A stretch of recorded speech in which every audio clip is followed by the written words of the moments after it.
All right, it is now 6 o'clock on Wednesday, February 9th. I call the meeting of the DeKalb Township Board of Trustees to order. Clerk, will you please call roll? Absolutely. Trustee Bradlow. Here. Trustee Thurman. Here. Trustee King. Here. Trustee McNabb. Here. Supervisor Hess. Present. And Assessor Dyer and Highway Commissioner Smith are also present, as well as some audience members. Okay, so we have a quorum. Next, we have the pledge. Caleb, would you lead us in the pledge, please? I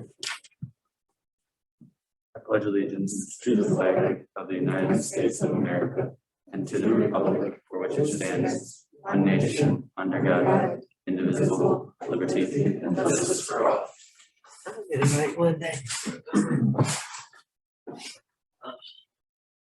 anyone have any corrections or changes in the order of the agenda? Hearing none, we'll leave it as it is. Public comment. Neither of these individuals are here for other purposes. We'll skip that and we'll go into presentations. Christopher is here from, he's the individual who completed the Eagle Scout project at Oakwood Cemetery. And so he's going to give us an overview of what he did. And you have some pictures that he brought in for all of you to see. The presentation done. And yep, can you bring that up, please?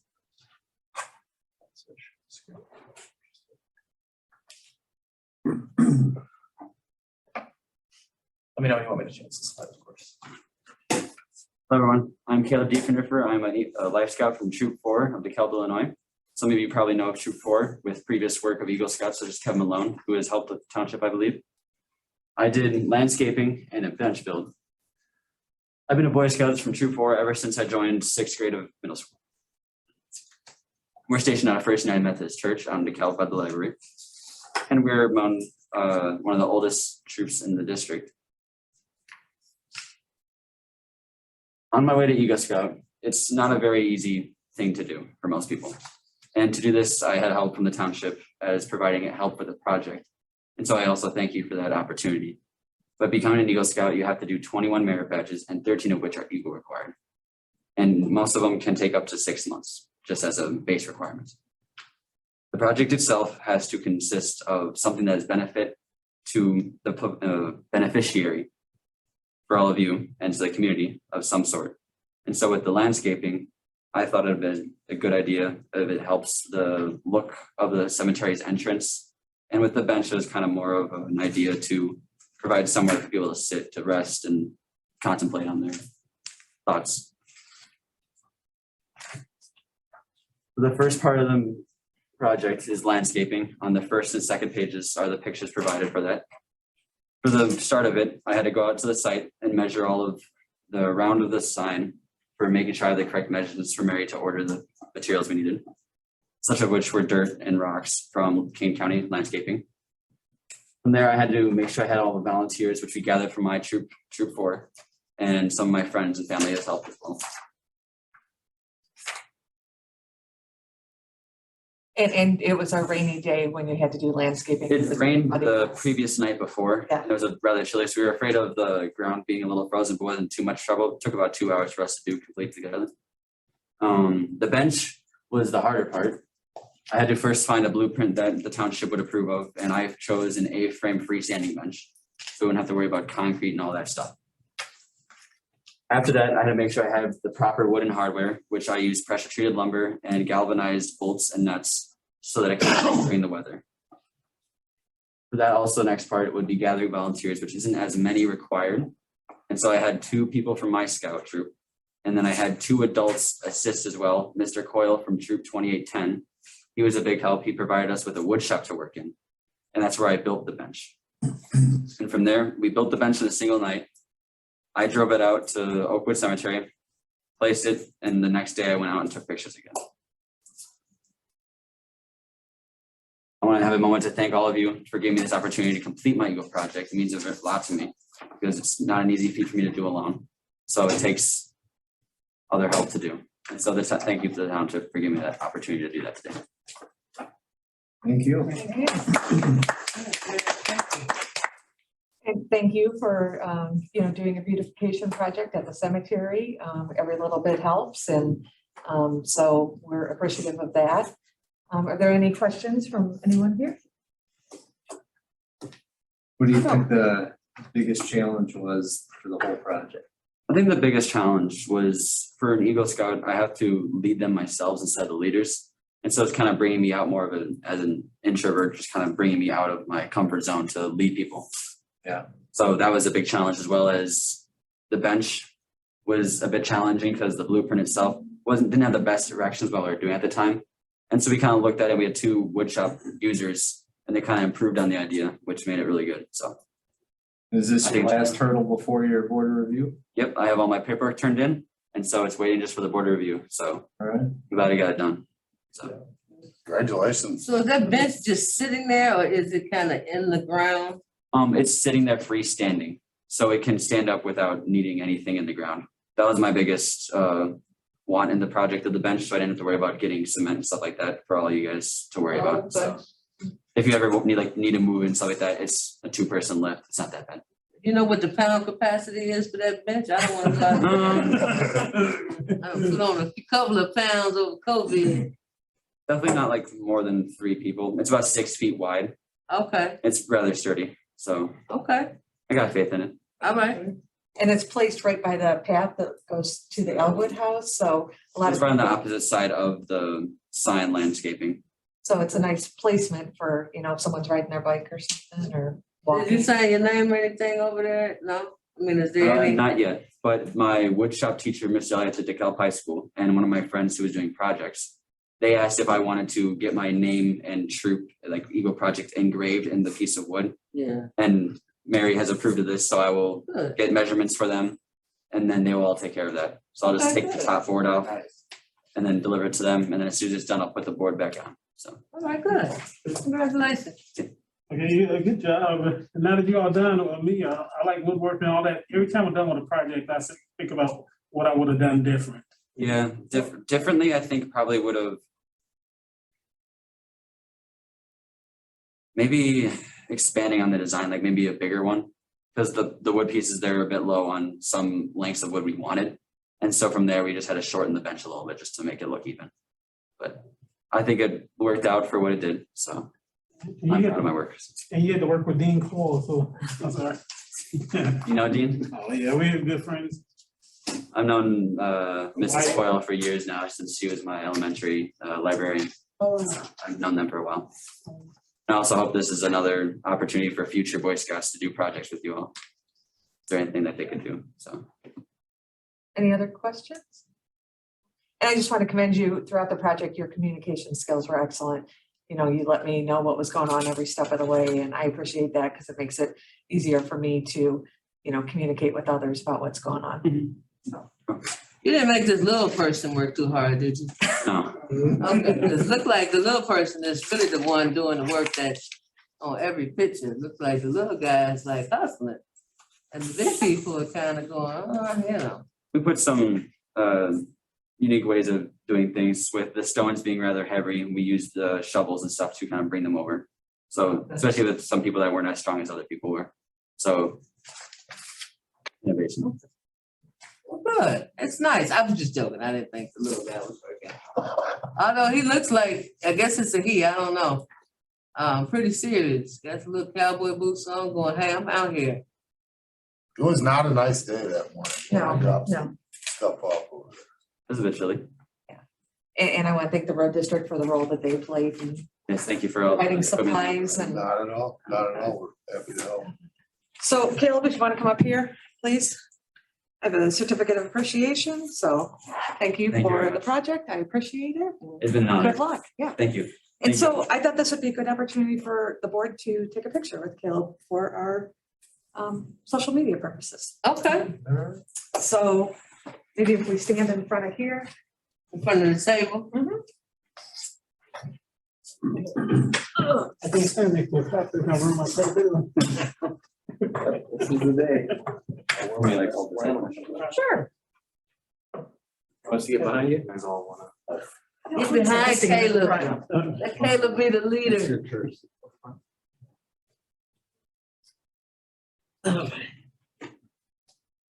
Oh, it's photographer? Do you want to swap spots just so I don't block your? Oh, no, I'm good. I'm good back there. I'm good back there. Yeah.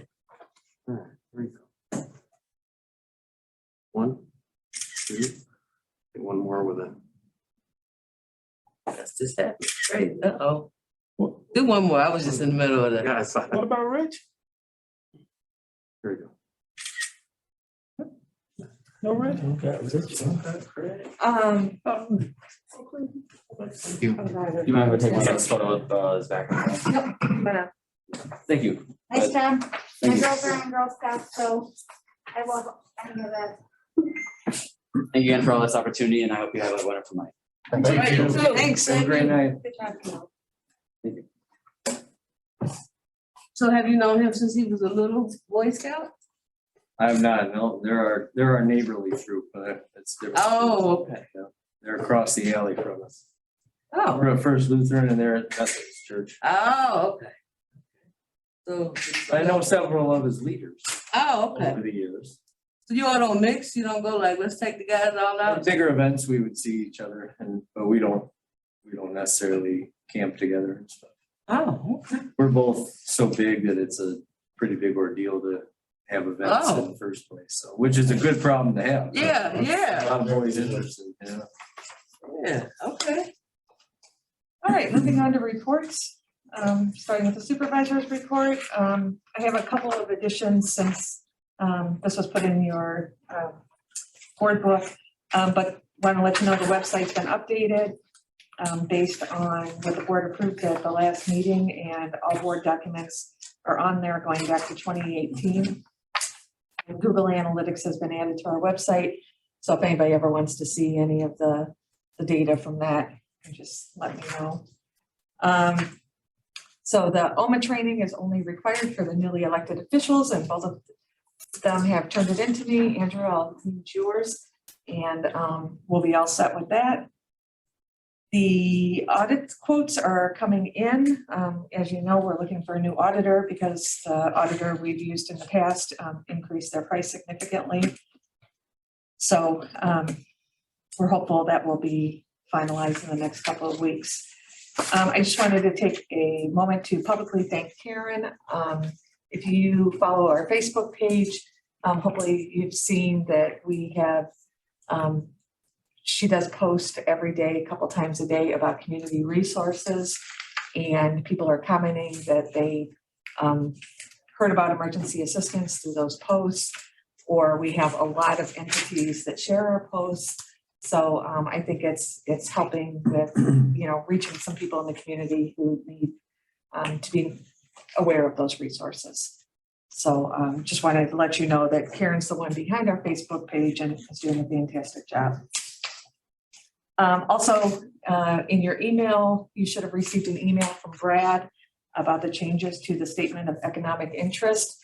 That's something that will be due in May by every elected official. And there's changes from last year where they asked some new questions about assets and that. So I had him send you an email to explain that, because it can, when I first looked at it and it was asking me about assets, I thought it was getting really personal, wanting to know what's in my bank account and everything. And so he helps with understanding what the definition of assets is in that case. So if you, when it comes time for filling that out, if you have any questions, you can just contact Brad directly through that email he sent you. And I know on that point in the past, we, you know, when Lynn was here, she worked in the elections office and always used to take them for us, but if you want to bring them here, we can all mail them together and keep copies here of them in case they wouldn't, you know, get lost in the mail, because they'll get mailed to your home address for everyone. So. Yeah, you can, and we can bring them all up there together.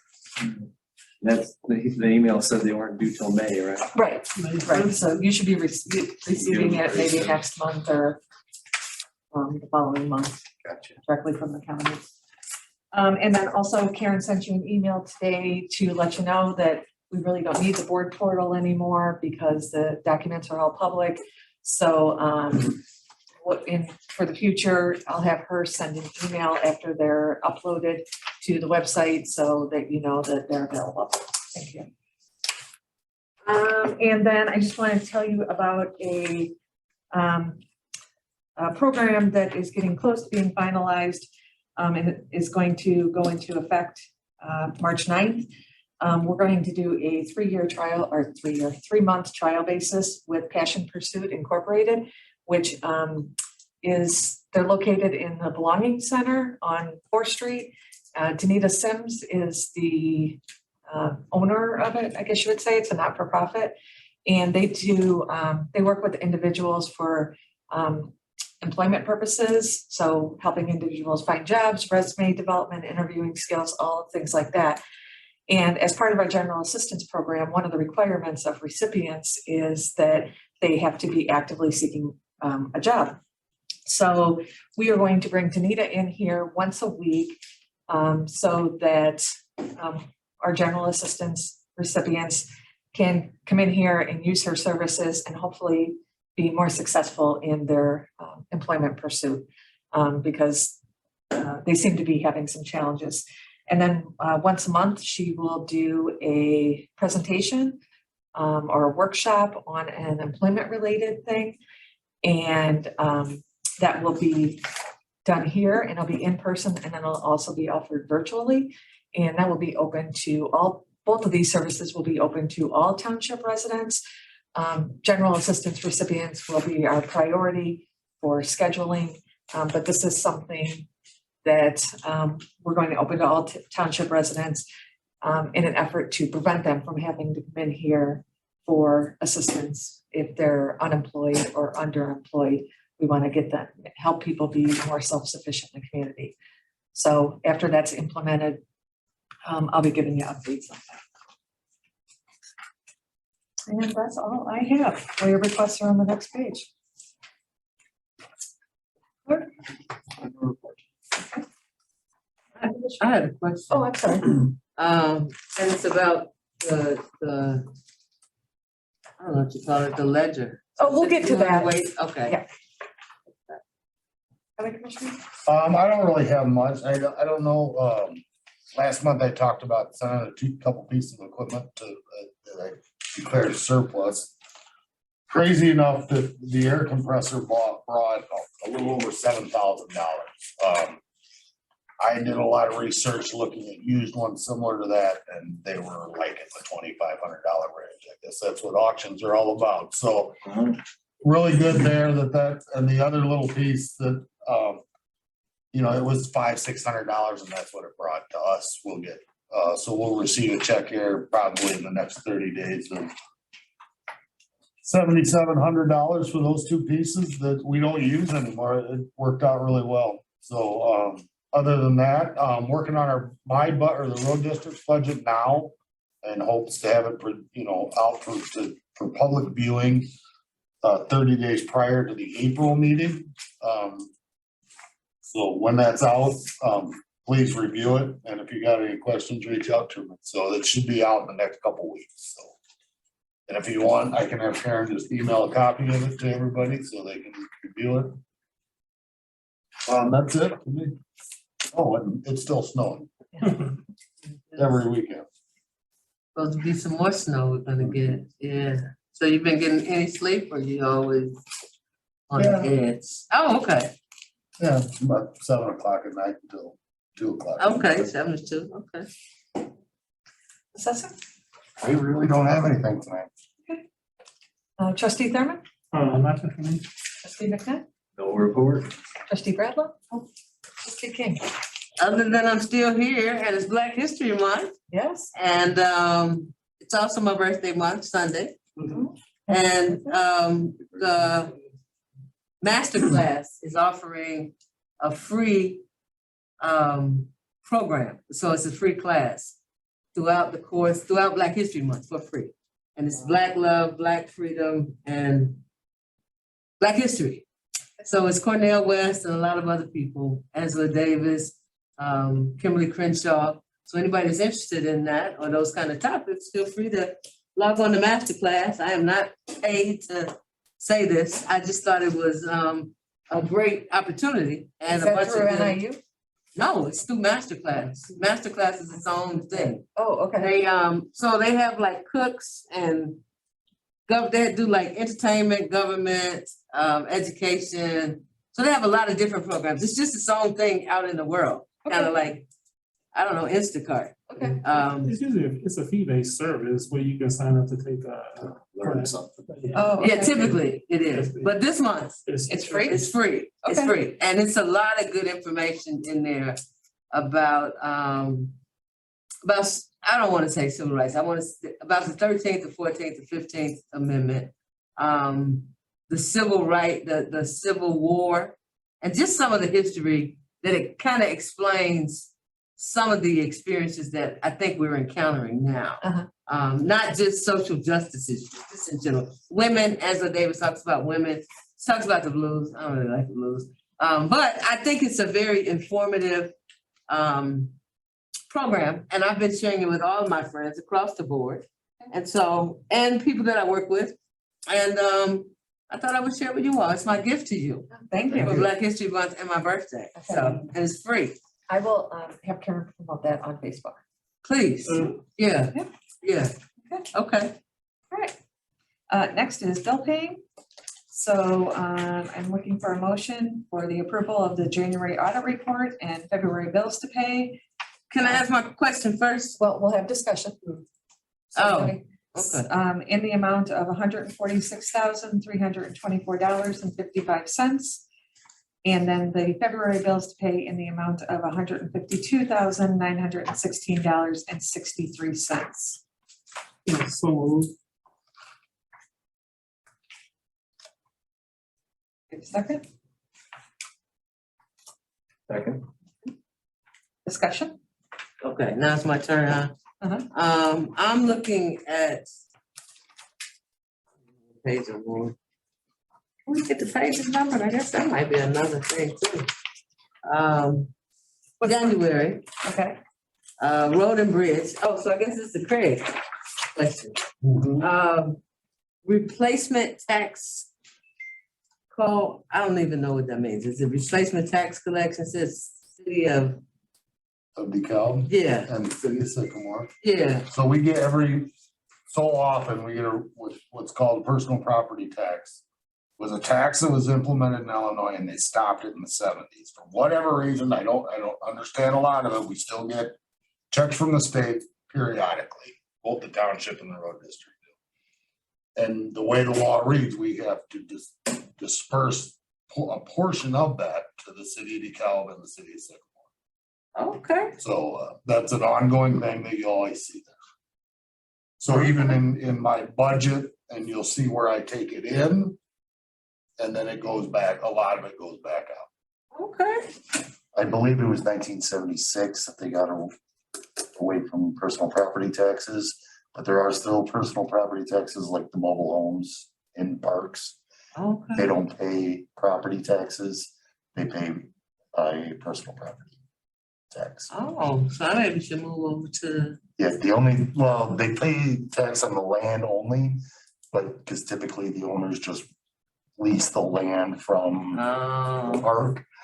There are 4 or 5 mobile homes that do sell that are on their own lot. When that happens, then they are moved into property tax. And then it's real property instead of personal property. okay. Wow, that's a good thorough answer, okay. And my other question. Yeah, I don't buy it. Sorry, got so caught up in the answer. Give me 1 second. I hate to feel crowded like this, don't you? Got it. Oh, okay, over here, it's under general assistance. One of them says West Ridge, and then the other one says, I think the other one says EA rent. So for 1422 Westridge Apartments Right, rent, that was an emergency assistance payment. okay. And then what's the other one? EA is 2139 Kimberly West, it's 112. But it's the last one. For the last one for 21 GA 02. No, 2139. 112. 22? It's the third one down from the West Ridge. Kimberly West, Yeah, what's probably assistance too. and it just says EA, right? Yeah, that's what, emergency. Emergency assistance. assistance. Right, so I'm wondering, I guess I thought it was a certain limit, and one is much more than the other. So the one for Westridge Apartments is $995. That's the maximum someone can receive under the emergency assistance program. Yeah, that's what I thought. And then I still don't see this other one that you're referring to. 2139. Oh, 21 Kimberly West Yeah. Apartments. There was probably, so $995 is the maximum for one individual. It increases as the family unit increases. So the one for Kimberly West Apartments, that's for $1,190, they probably had children. Okay, That's why it's more. okay. And what is the requirement for emergency assistance? They have to be behind on their rent, or they have to have a disconnection notice for utilities, or it's a work-related emergency. And so if the application process is pretty stringent, like it is for general assistance, they have to produce a lot of documents, and we communicate with the landlord to what they're behind. They have to, our payment has to satisfy their debt so that eviction won't happen. So if our payment doesn't satisfy their debt, they don't get it. Right, they have to reach out to other organizations like the Salvation Army, St. Vincent de Paul, Catholic Charities, Okay. to try to, or find money from family and friends. I'm asking because I know someone, obviously, a friend of a friend, right? One of those stories. And I said, well, I don't understand. And she was like, well, I don't understand either because blah, blah, blah, blah, blah. And so now that I hear, if our contribution doesn't satisfy it, then we don't We can't make it contribute. because we can't pay towards something and then them still potentially be homeless Ah, because we're not helping them in that situation. okay.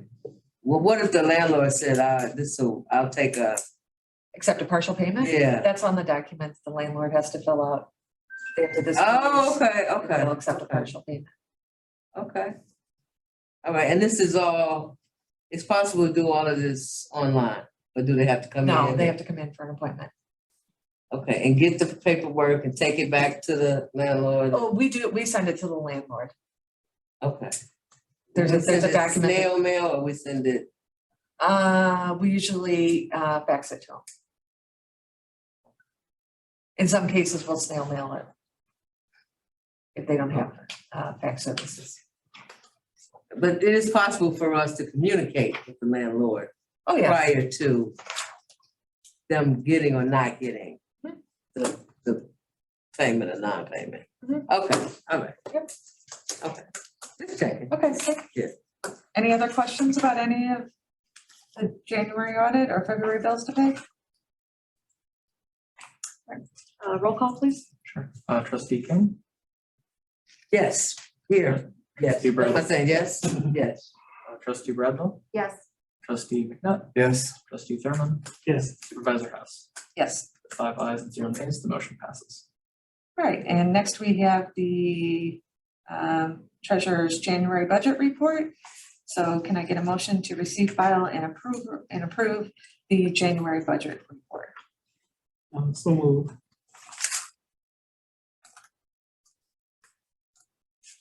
I'll second. Discussion? Yeah, this is another question. Uh-huh. So why under general assistance, some of them have dates and some of them have other information? Talking about the 2022 January? Yes. Okay, that's for general assistance. And they only get a monthly payment. And so it's just indicating that it was for that month. Whereas emergency assistance, that payment is a vendor payment, so it goes directly to the landlord or the utility company. And that's why that one is a little bit different. Okay. Like in, Jody will put in there what it was for, so that's why Westbridge Apartments says rent.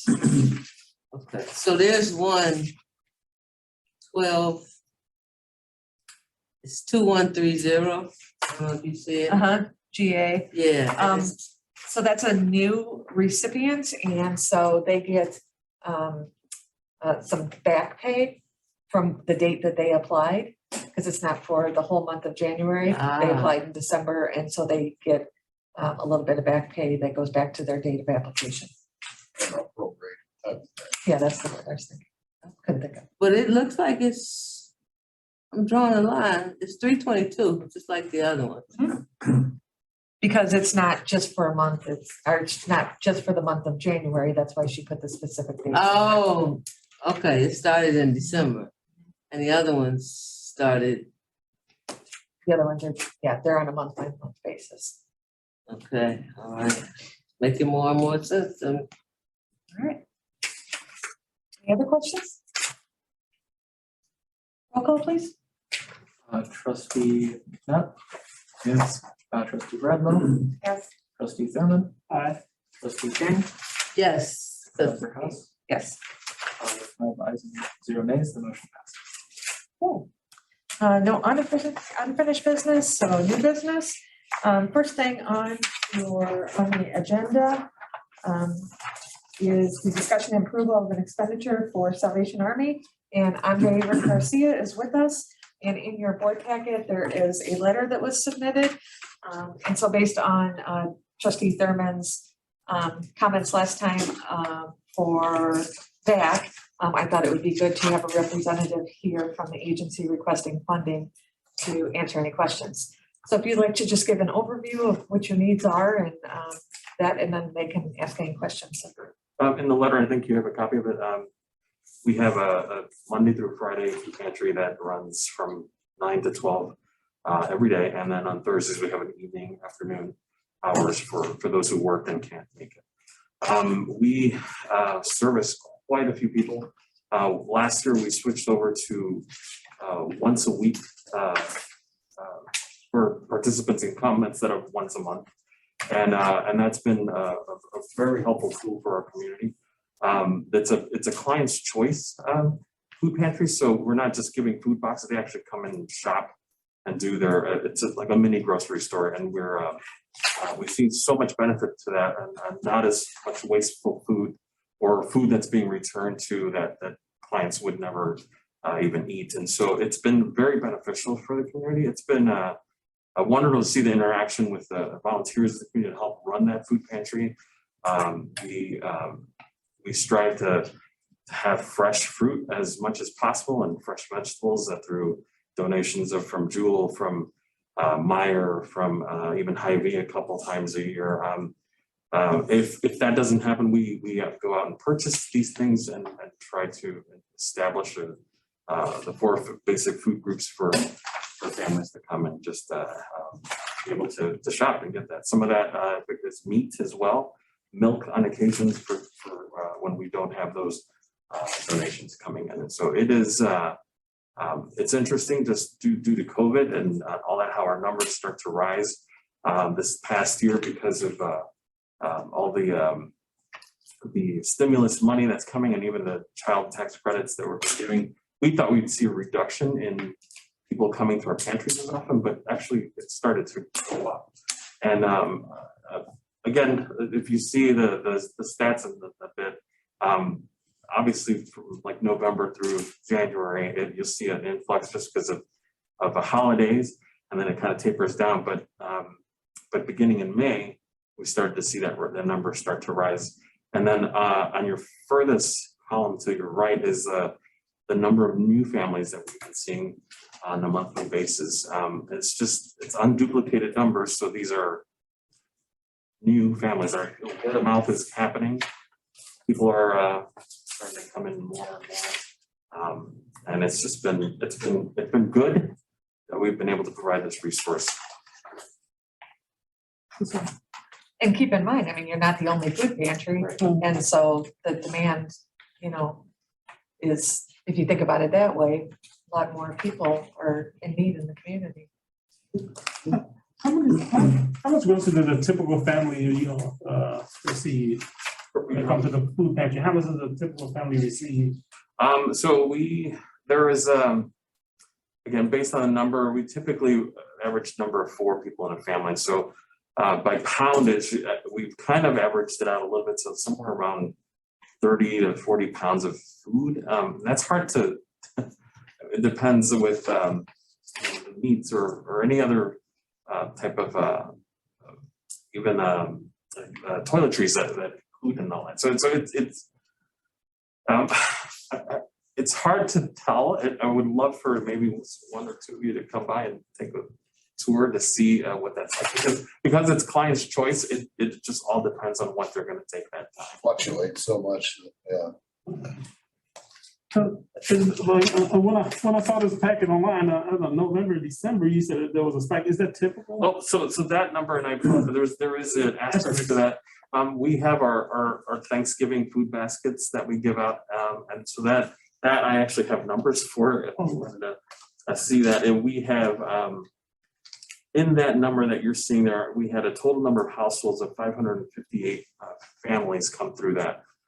Individuals, that would be 1,739, and we served about 662 food boxes to that. So those numbers are in that total, and I apologize, I should have separated that. As well, in December, we have households of 630 households that came through for just the specific Christmas box. And we gave out about 760 Christmas boxes this past December. Do you all give out water too? Do you have gallons of water? We have gallons of water. We have bottled water. Usually we give the pack of 24 if a family needs it. Yeah, and that we get a lot of donations for. It's been very helpful too. No, last question. Sure. Oh, no. You have any cards or anything? Because I don't think I'm gonna take you up on your offer. Yeah. I just look at the operation and so you get that idea. Are you done? Yeah, I'm done. So as you track residents, or the people coming through, whether it be new, do you track their location of where their resident is? Yeah, well, so because we want to make it as simple as possible. It's usually just a ID with some sort of mail bill or utility bill or something that just identifies them as a DeKalb resident or DeKalb County resident. And so we do track that and have that information from where they're at, but it's not, that's all they need is someone, just an ID for someone to get food. We do have a couple of people that come from Oakwood County, which is really close to Rochelle area. We'll never turn someone away. Certainly. We try to provide information in that county for them, but they're so close is that we service that small group that comes as well. No, and the reason why I bring that up is with the townships, mostly are 6 quarter miles. So whether it be Malta Township or Cortland Township, I think you could find that this may not be your only avenue for income in DeKalb Township, but there's 19 in DeKalb County, and even the Rochelle area being DeMette and Flag Township in that area. So it might be an avenue for you to explore that way as well. You said you take donations from grocery stores. Do you have a mechanism to take donations from individuals? Yeah, and so we do that as well. Most people who donate, I guess there's a new system where those who have to do community service can either do their hours or give a donation based on things. So we're receiving a lot of that in lieu of hours. Monetary. Yes, and so not monetary. The actual Labor. Water. Yes, and so by somehow however it's working out, we just get a list of what constitutes 1 hour of community service. Could be 22 packs of 24 water bottles or something of that Community nature. service through the courts? Yes. Oh, of course. So it's been really interesting how that's been playing out when we do get assigned a court community service. I apologize, didn't make that clear. Okay. But for families that do donate, we have a crew that inspects and makes sure things are proper and they're not expired and things that we can serve and give out to to our participants in that campaign. So it's, yeah, anyone can really donate something. Maybe it's something Karen can put on the Facebook page too, Yeah, we do put this on the Facebook page regularly. about donations. Oh, about donations, yeah, I can add that. I was thinking, huh? Do you, can anybody volunteer Yes, and so. to, you know, help out? Yeah, absolutely. We have several groups as well as individuals who volunteer for us.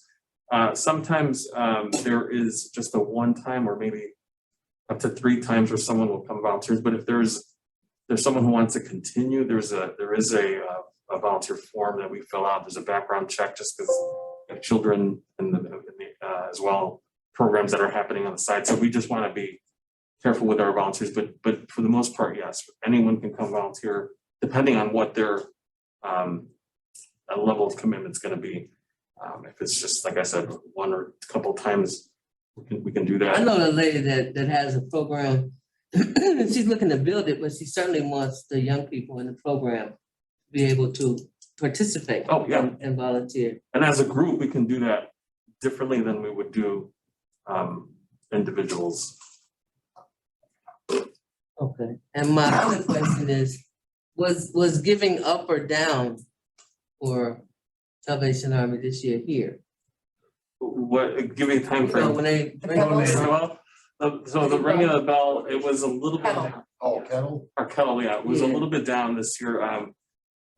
Last year, we received a generous gift from Christ Community Church of $20,000 right off the bat.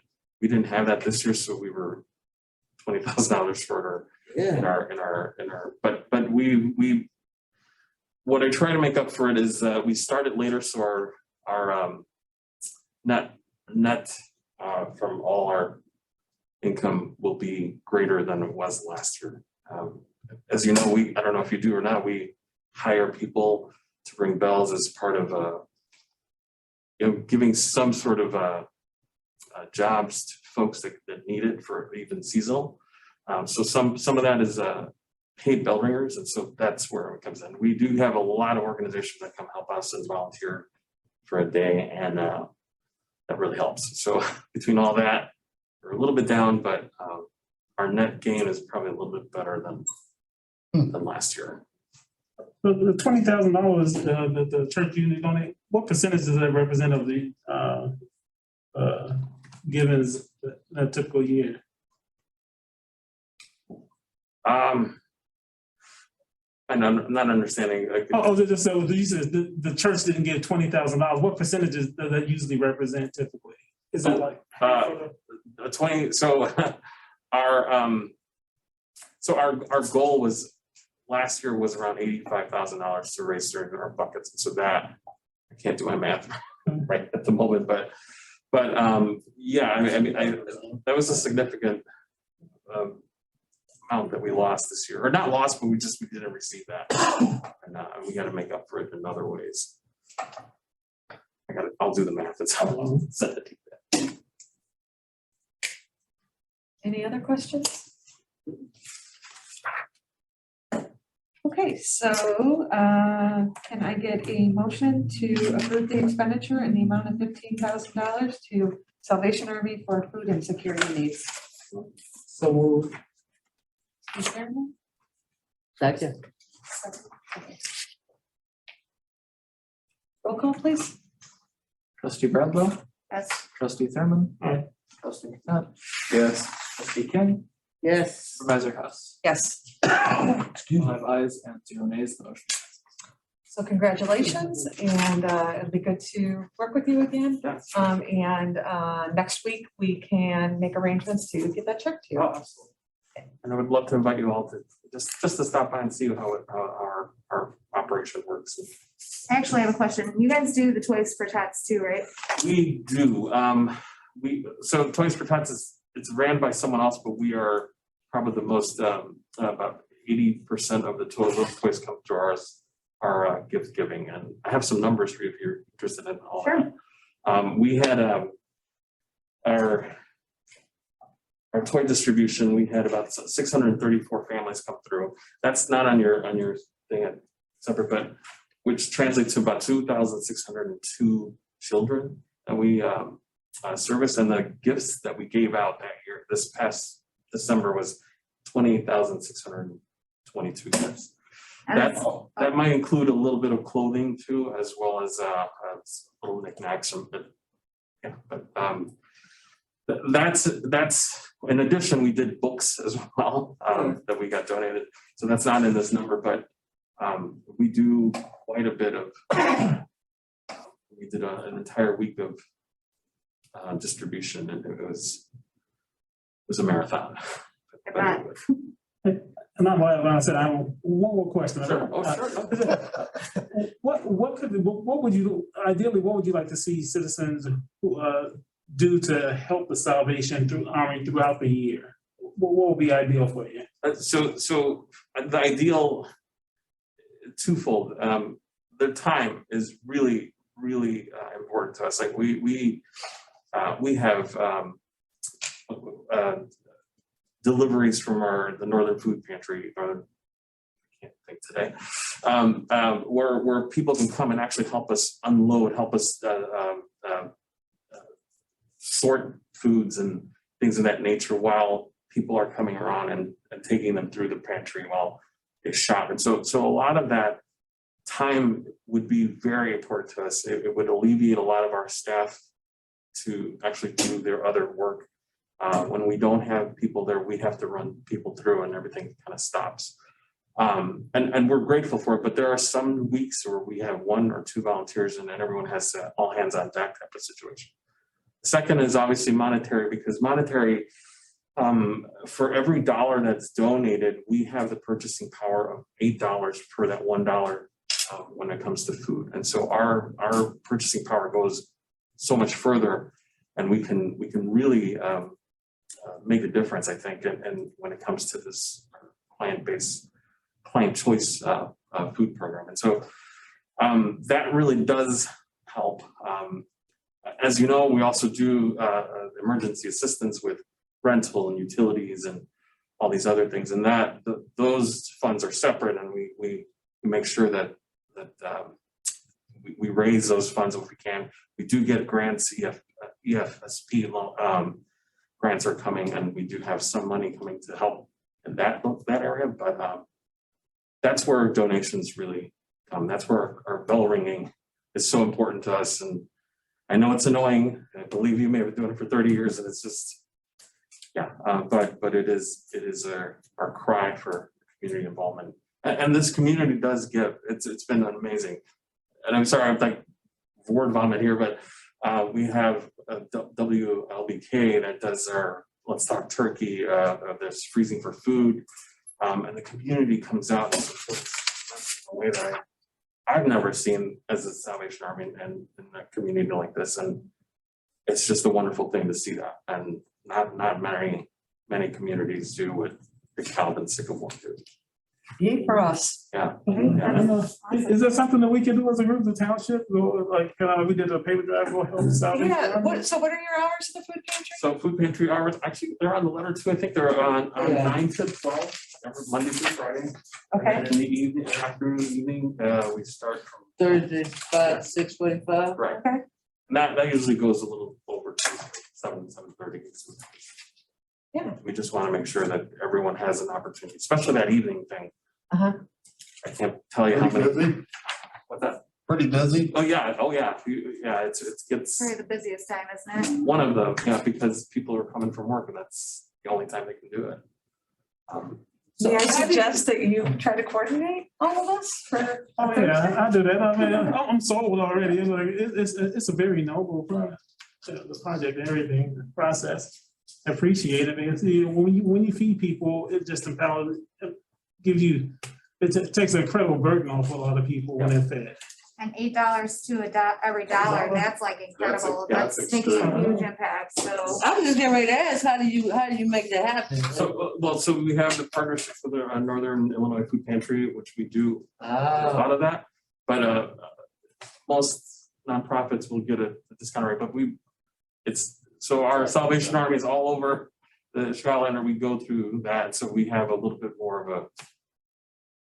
Have a national look at it type of thing, Okay. tax exempt, health and shit. Yes, So is this your community? Are you from? I'm actually from Carpentersville, Illinois. But I was transferred here to run this for so whenever they. And you've been here less than a year, right? Correct, I've been here since end of May. Do you live out here or you? No, I commute. I love it. I was commuting to Chicago, so this. Oh, yeah, yeah. Wonderful. So One more question. oh, please. What type of administrative, financial overhead do you all have? So our. I was just looking at the budget there. So we. Our entire operating budget is about almost 1.2 million. A lot of that gifts in kind. A lot of that is the assistance. It goes through our staff is probably about 10% of that, maybe, if that. What I like to compare it to is that our historically Salvation Army per dollar that is raised or even donated, only about 91 cents goes back to the community, goes back to all our programs, whether that be food or after school or utilities assistance, all that. It returns, and so we try to stay as minimal overhead in our administration as possible, and we have annual reports that we can show and present to kind of give that information out to see it. We try to be as transparent as possible, and yeah, we you ask, I can get you some numbers. Oh, no. But I'm more than happy to do that. It is. Oh, no, I think I found you responsible for mine. And everything's at the Grove and 9th Street location. Yeah, everything is. We doesn't go to downtown, doesn't go, it's all stays here. What about the money at the thrift store? Where's that go? So the thrift store is a whole different animal. It's not, we don't run that part. It's ran by an adult rehabilitation center in Rockford. However, I will say though, though that money does go and it will come back in a different form, but it does come back to the community in the sense that the ARC is probably our thrift stores are one of the ways we generate income for the rest of the Salvation Army. And so it also allows for the rehab programs to be at low cost or no cost to anybody who's in need of who has an addiction and needs help with that. There's the intricacies of that is really, but it does come back to us in the form of monetary returns in that sense. Not quite like we expected here, but it through annual sort of what's the word called, allocations or something like that. So it does come back to the counter. Okay, great. Well, thank you for coming here. Thank you for your time. I think obviously it was beneficial to Anytime. the board members talk with you. Thank you for what you do. Yeah, it's really important. You all people, like, can people sleep there? You all? No, we don't have a shelter. Don't have a shelter. Yeah, I don't know that we've ever had, I don't know if you know, we've been here for 123 years in DeKalb. At different locations, but I'm not sure if that's ever been a shelter of that in place. We are a warming center, and if need be, people, it gets to the extremes, we will stay open, but it's a great history here with warming centers, that's good. All right, well, thank you. And hopefully you'll see all of us at a future food pantry. you have my card, please send me an email or call. I'd love to chat with you. Sounds good. Okay. Well, thank you. Have a great night. Thank you. You too. Stay warm. Yeah. All right, next we have discussion and approval of the authorization for me to approve and execute an agreement for professional services with Fair Graham in the amount of $19,400 for roadway improvements at Oakwood Cemetery. Can I get a motion to bring this to the board? I will. Seconds? I'll second it. So we'll have a little bit of an explanation and discussion. This is in your books, and so at the end of it is a map, an aerial map of Oakwood Cemetery. And you can see it's kind of a rectangle drive with roads passing through it. And so those roads are currently gravel. And if you've been to Oakwood, you'll see that there's some dips and some areas that have washout. And so for long-term savings, Craig made this recommendation that we invest in asphalt for it because we have to replace the gravel every few years. And this will be a long-term improvement that in the end we'll be able to see some savings from. And so the engineer came in here and Craig helped me explain the project. And they came back with this proposal for them to get everything prepared and lay the project out. And so this is just for their services.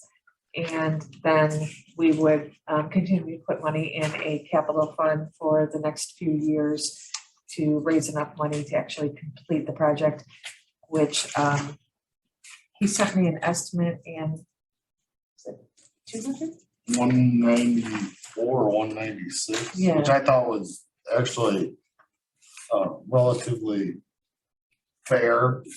Hate to kind of play on that word, but because of that, the situation at Oakwood, you know, a larger asphalt contractor like Kern here locally and stuff, you can't use the larger trucks, the semis and stuff to get in there. So that kind of raises the price. What Fair Graham does in their engineering, and there's a list of it, you know, under their fee description here. And I should start with the fact that Fairgraham's doing work for the road district and some other projects. A sidewalk job on Health Services Drive behind the YMCA, a pipe job out on Rich Road that they're doing ongoing engineering work for the road district. So that's why you'll see my name on a lot of this is. So when I talked to Mary about it, I said, let's just have Jason Stoll as the managing engineer for Fairgraham in the Rochelle office. They're they originally started in Rochelle. Now they go from Janesville, I think, all the way down by Springfield. And they do a lot of work for the city of DeKalb and a lot of government type work like this. So what they're in this fee structure, they'll go in, they'll do what we call bore samples. They'll send their core in the roads to determine if the road is strong enough to support asphalt. So we're not, you know, putting a good pavement on a bad structure, you know, and they have determined that there are a lot of areas in that cemetery that are bad. So the road will need to be all cored out, re-gravelled, straightened in a lot of places. You know, it goes everywhere from 8 foot to 10 foot. We're gonna work on maybe a 10-foot wide throughout, but because of some of the gravestone stuff, we might have to kind of play with all that. So and what is you'll see here, so he'll build a set of plans that determines what they need, put quantities together, and then what he has determined on an engineer's estimate to do this, you know, at that, they take a percentage of that is how they come to this fee of 19.4, I think. Yes.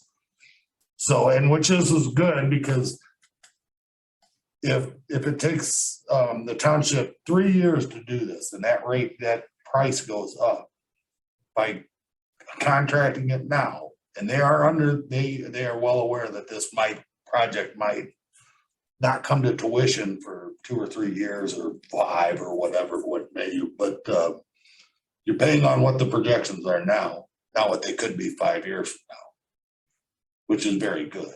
So it could be a real savings to us. And I think because they're doing a lot of stuff for me and have over the years, that's why we kind of have a working relationship with them. So I think that's why these fees, you know, everyone, they all work on a percentage of what the project is. Fairgram is right there in about the middle of what most engineering firms. And they're small, and being from Rochelle, they're a little more local for us. And so I think, and it works out good. The now city engineers at Gill came from Fairgram. So to have that working relationship helps us to be able to get things approved by the city as well. So What are bid documents, Greg? well, so they'll come in and when they'll actually put it out for bid. So they'll put notices in the newspaper and follow all the statutory duties that we have to do to put things out for bid here and have all the proper paperwork. They'll make sure that any contractor has, under Illinois law, you have to have certain determinations that contractor can do this size job and have the right trained individuals on the job and all those kind of things. So, and they'll have engineer techs on site when any work gets done, so they will monitor what they're doing. And so that's why, that's kind of what that is. They also have to, townships have some different rules in road districts than say like the city of DeKalb does under home rule or the county. So they'll have to deal with that kind of stuff. All of our bid docs, when we go out for bid, actually the clerk has to be present to take minutes for that. Okay. Things of that nature. I have some questions. I'm just trying to understand. So the 19.4, is that like a deposit that we're gonna be paying, or is that the total amount of That's the what we'll- project divided by so many years? Right, no, what the 19.4 does is then we pay the engineering firm to do all this work, lay out what the project's gonna entail, and then give us an estimate of cost of what then a paving contractor will come in and do the work for. And then they will guarantee that work because it's their job to oversee that project for us. So they're kind of the project manager. Okay. Yeah, project. Like a general manager. contractor, so. Yeah. Right, Yes. general, Basically. or an architect building a building type of thing, you Yeah. know. And this is the totality of the fees that they're gonna do. I mean, that makes. And then the project itself will be, you know, thousands. Yeah. Yeah, Well, you said about 200,000, right? Yes. And what that does, for some odd reason, in Oakwood, we only have burials in the winter. And, you know, in order, so, you know, we don't plow the snow there regularly because it's gravel, you know, because you'll shoot the gravel all over. And so when that day does come, it's very difficult to get people in and out of there. You know, and even the rainy, well, the last service we had was kind of rainy, you know, and so everyone's tracking through gravel. We're just trying to make it, I don't know, bring it up to snuff, so to speak, you know. I mean, we did pave the entrance, that helped immensely. As part of these pictures, you'll see the new asphalt there from the project the Boy Scout did. And I just think that it's just in need over there. I think dire need of that. And it'll be more defined and just really help the area over there. And they'll engineer it to withstand the weight of all the equipment, even in the Yes. winter time, there won't be, Mm-hmm. you know, an issue with any of that. No, and that's what we discussed is, you know, driveway type asphalt, 2 inches or so, and we talked more to the 3.5, 4 inch, you know. An average overlay on a road, like First Street that the city just did, and that was a 2.5 or 3 inch overlay, but it's over X amount of asphalt. Right. That's what we do on our roads is usually we average a 3 inch overlay. So that's what we determined in there, and they'll determine that, you know, because we already talked about bringing in a, you know, 30,000 pound backhoe to dig your grave, those kind of things, and the equipment on those not favorable days, soft weather, rainy, damp, that cemetery is covered in oak trees, so you don't get a lot of drying days over there. So everything's always damp. That damp moisture, it damages everything. It does damage roads terribly. And then if we do this, the money is set aside until we need them, and then we'll pay them. Yeah. Yeah. So they'll start working on all of this. They'll get as far as they can go until Mary or whomever gives them the okay that, hey, we've got this money set aside to do this. And so last month, when you approved the revisions to the budget, $50,000 was put into a capital fund for Oakwood Road improvements. So we're already starting to build that fund to get to this project or other project that, you know, whatever those road improvements are gonna be. So what's the long-term impact for you for clearing the snow and? It just makes it easier on everybody, you know, for snow removal. And whether it be the road district or it's hired at one time, you know, or the grave digger does it, you know, it's just, you can clean it now. You aren't concerned that people are gonna fall, you know, and stuff. That's why a car's average width is 7 foot to 7.5 foot. So if you have a 10-foot road, you can get out on a hard surface and then get to wherever the grave is, that kind of thing, so. We're Probably now, rocks not flying too. I was 'cause gonna say I've been long on term. there. Yeah. and then, you know, Windows shooting and- rocks yeah. and damaging all those, you know, we've spent so much money in restoration in that cemetery. You know, even driveway rock on some of them softer 150-year-old headstones, they can get damaged, you know, very easily. The other thing is we've been trying to work and getting some of these, we've got a disease in some of the oak trees over there, and some of them have to come down. These softer days, we can't really let these tree guys go in there because they'll create so much damage to the roadway. You know, there's some of this that they're gonna need cranes for and certain things like that, that we're just, I'm telling them, no, you can't get in there until the ground gets hard, you know, because they'll create as much cost and damage. Where if the road was proper, you know, similar to, you know, St. Mary's on Sycamore Road and Fairview over here. I think actually around DeKalb, we are the only gravel lane cemetery left, you know.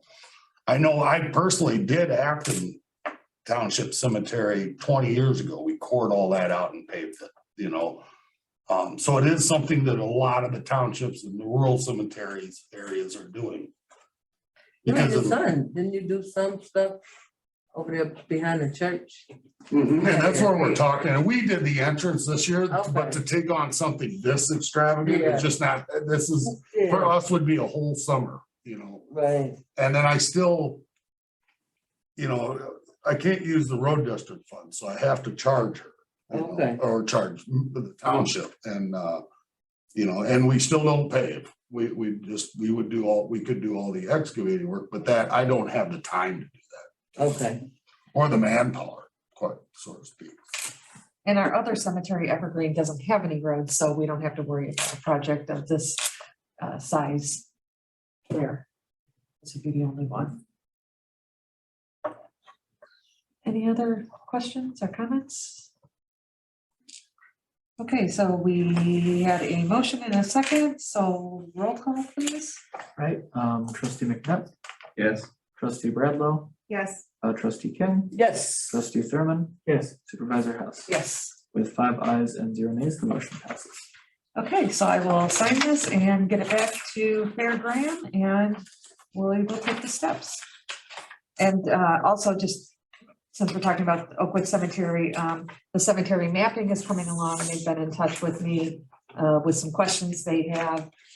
So hopefully they'll be finishing that in, you know, next month or the following month, and then we'll start doing the data entry. And when we do that and it becomes digital, you know, there could potentially be more interest in the history of that cemetery because of, you know, the ancestors buried there, some of the original founders of DeKalb, are pioneers of DeKalb, and so we might see more traffic over there, so this will be great for that as well.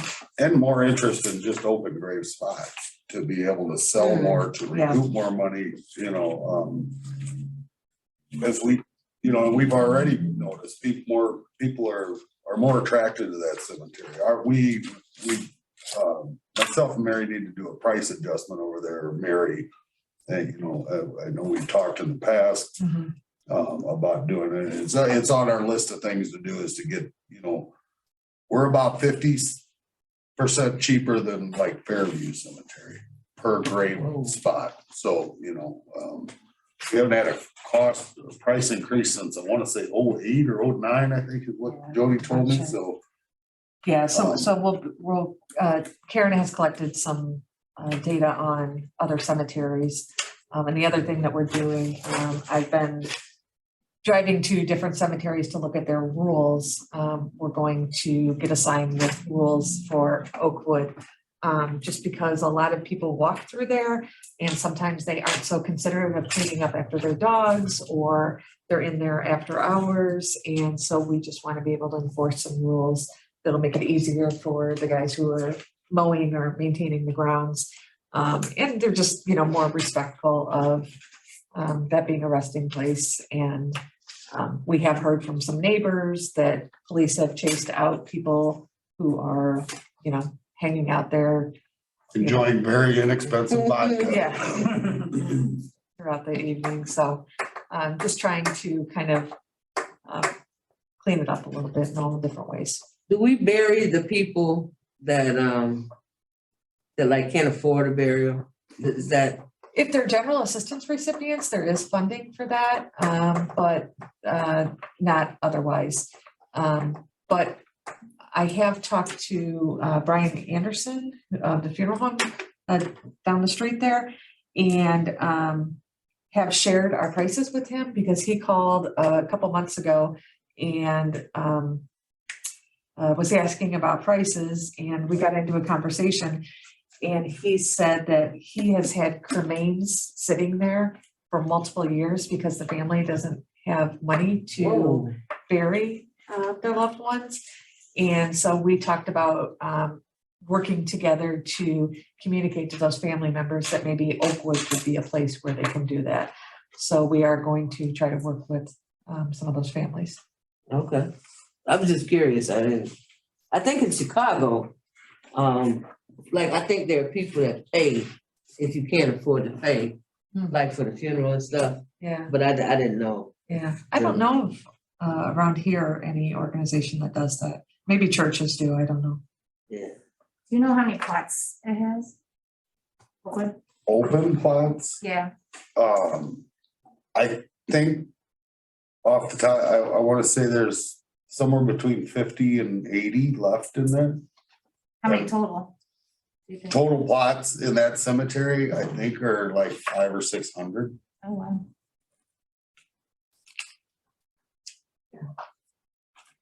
I can share a map from that with you.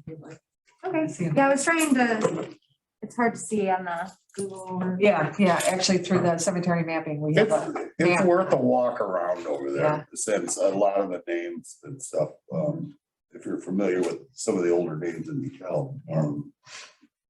And I have found, even when I've been going through emails of past supervisors, I've found where a supervisor was communicating with the docent of the Elwood House, when the Elwood House does historical events, how they could tie that in with the cemetery and, maybe do a walk through the cemetery and point out like people by the last name of Dodge, and then there's Dodge subdivision, Cheeseboro, and then there's Cheeseboro School. And so maybe tell a little bit of the history of DeKalb. So I don't know if that ever came to fruition or not, but it sounds like at one time it was something that was being worked on. That's the whole idea. So, yeah. Okay, and then we have, it's further down in your packet after the financials, the January 12th meeting minutes. So looking for a motion to approve the minutes of the regular board meeting, January 12th, 2022. I'll make that motion. Second. Everyone in favor? Aye. Aye. Anyone opposed? And we have no executive session, other business. Our next meeting is on March 9th, 2022. And it will be before then that both budgets for the town and the road district will be posted on our website, and they'll be shared with you. We won't be voting on it at the March meeting, but we certainly can take questions at that time if you have any. So a motion to adjourn?